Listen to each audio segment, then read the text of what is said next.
global Britain. Now, one of the things you said in that is it's really important for Britain to be open, preaching liberal values to the world. But there's a problem there, isn't it? Because, you know, you are in favour, you say, of broadly open borders, but we're leaving the European Union to control our borders. Not open. Let's be clear. There's a big difference between being pro people coming here, people of talent, originality, dynamism, who want to come and make their lives here. I've always been in favour of that. I think there was a long period when I was just about the only politician in, mainstream politician in the country who was arguing for that. And as mayor of this city, of London, I saw the benefits of that. But the problem was that we were doing it without any control, and people noticed that. And so last year, this year, in fact, you had these very, very high figures. We've had them again, I think 330,000 net, with about half, more than half, coming from the EU in a way that wasn't being controlled. And I think that what people wanted to see in that vote on June 20th, they weren't hostile to foreigners. I don't think the people of this country are xenophobic, but they want politicians to take responsibility for the policies that they have. And the only way of doing that is the to message have just control. a bit too subtle for the world, as it were? Because what people are seeing in our withdrawal from the EU... But it's up to brilliant communicators like you, Robert, to explain these subtleties. And yes, it is, you know, to be open but to control it is something that can be massively beneficial for that's how the Americans do it, that's how the Australians do it. There's no reason why you shouldn't take back control of your immigration policy, but then also be in a better position to make the argument to the country for the economic benefits of getting the right sort of people to come here. And I think most reasonable people understand that, and they get it, and they support it. Well, I'm not sure they necessarily get it outside of Britain, but when you are promoting liberal values internationally, which is one of the things that you and Theresa May have both said that you wish to do, how much bargaining power do you really have when what really matters at the moment to us is trade deals to keep the economy going? We're supplicants, aren't we, when we're talking to illiberal countries like China, like Russia? Don't forget that the UK constitutes of the EU trading power about 20%, getting off 20% of GDP. We are, I think, probably 20 or 30% of the international aid contributors. We are a massive power within the EU at the moment. No, and we're but I'm talking about our relationship with the rest of the world, because you know, these trade deals are going to be really important to us, aren't they? Yeah. And if we're desperate to get trade, how much influence are we going to have of the other sort that you want, which is a promoter of liberal values? Let me just give you one example. I've just been in Pakistan, in Afghanistan. I've been in Cyprus, been in Rome just in the last 10 days or so, and everywhere you go, you find British people who are doing an amazing job. There are 6 million girls in the Punjab who are now being educated thanks to the work of British Department for International Development and thanks to the investments that the UK taxpayers are making. I believe that it's profoundly in the interests of this country that we are. There are girls going to school in Afghanistan thanks to the sacrifice of the British Army over the last decade and a half. They have made a real difference. There are fields that are being cleared of mines. There are villages that are getting electricity that wouldn't have got it if it hadn't been for the labours of British troops. If you go to Rome, Can I just put one point, because we're talking about that part of the world. Many people say that a mistake that Theresa May when she went to India to talk trade was that she upset the government by being very firm that, for example, they want more guarantees on Indian students coming to the UK, and she was basically saying no.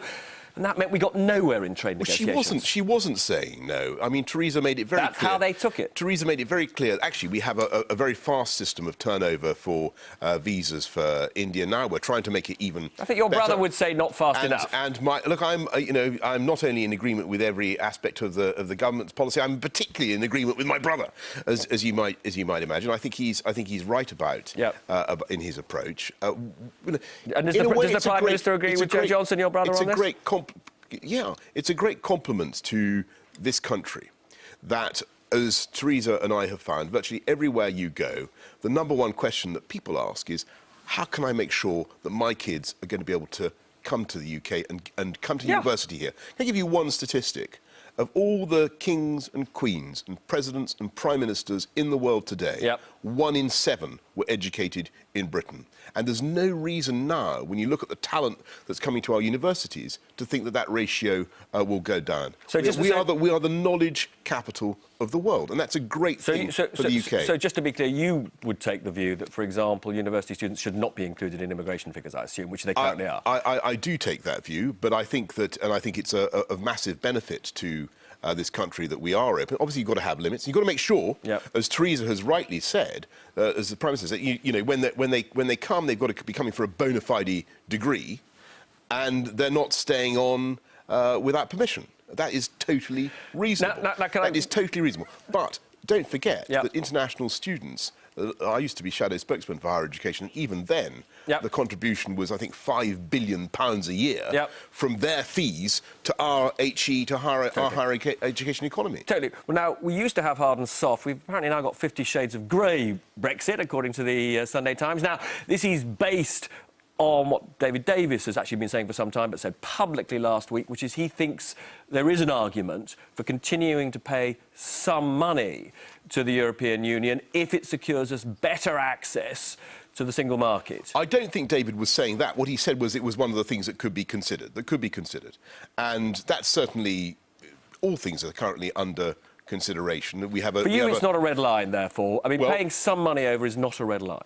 You know, I don't want to give set out a negotiating position today beyond what the Prime Minister has herself said, and she's made some very, very clear points. Number one, and I heard Ed Ball saying earlier on before I came in that you wouldn't get clarity on. Number one, take back control of freedom of movement, and that's obviously important. Number two, money.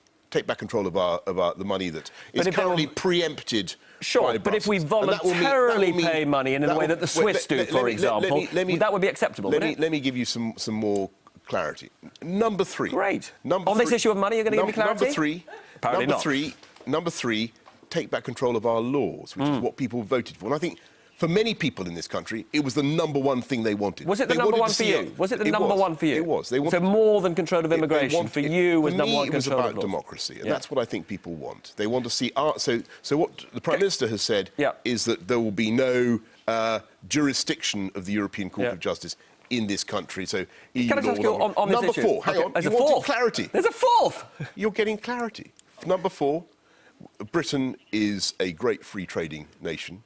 We have the chance now to be a great campaigner for free trade around the world and to do free trade deals. Now, you take those 4 points together, you have an absolute wealth of information about what Brexit will look like, the very exciting possibilities except it raises. Except these are principles. You don't have to be a brilliant these are principles, but they don't to deduce from those things more or less how it will work. I don't think that's right. Almost everybody who is not in the cabinet would say it's impossible to deduce from that whether we are, for example, in the single market or out of the single market, in the customs union or out of the customs union. I'm not going to. If you, and these things you're not going to tell me. Are you going to tell me in the customs union or in the single market are trivial issues? Are they trivial issues?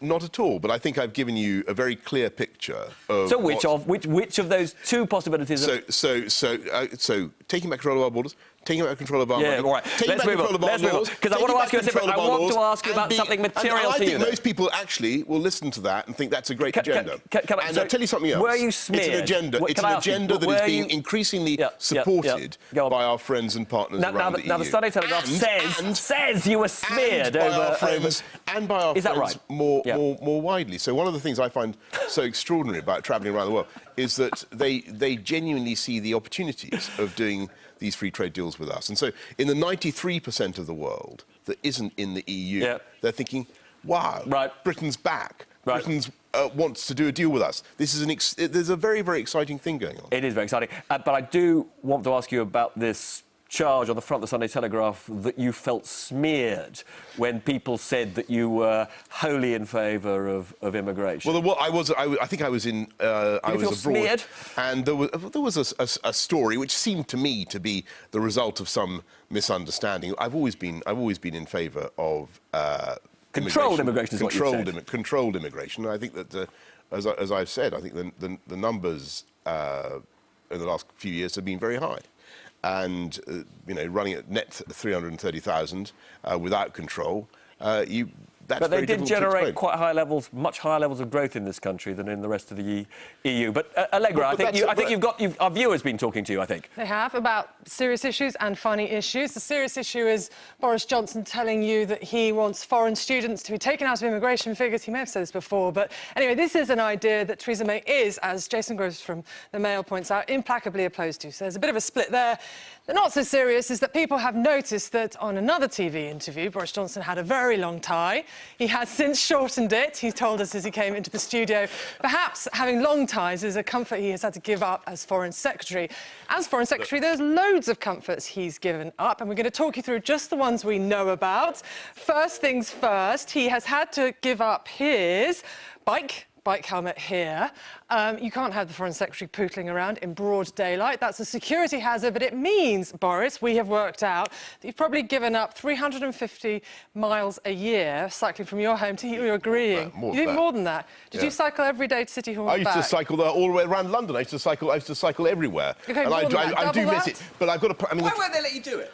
Well, because it involves a sort of convoy of police, cyclists, plus cars, plus God knows what. I mean, it's nothing compared to what in Pakistan. There were literally 5,000 police officers and so you think it's double? It's double two ambulances and a fire engine.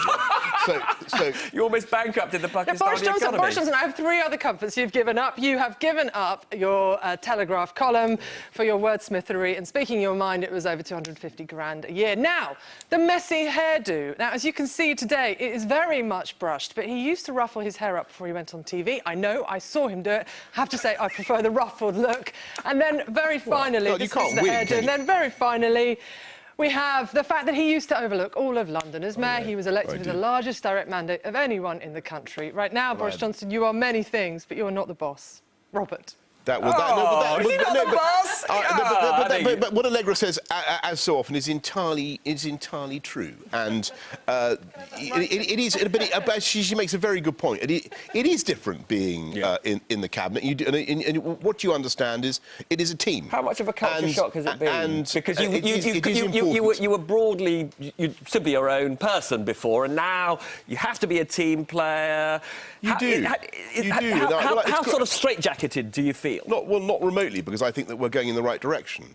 And I think that what Theresa is doing is, I think her vision for what she wants to achieve. She's got a great clarity about where she wants to get to with Brexit. She wants to make a huge success of it.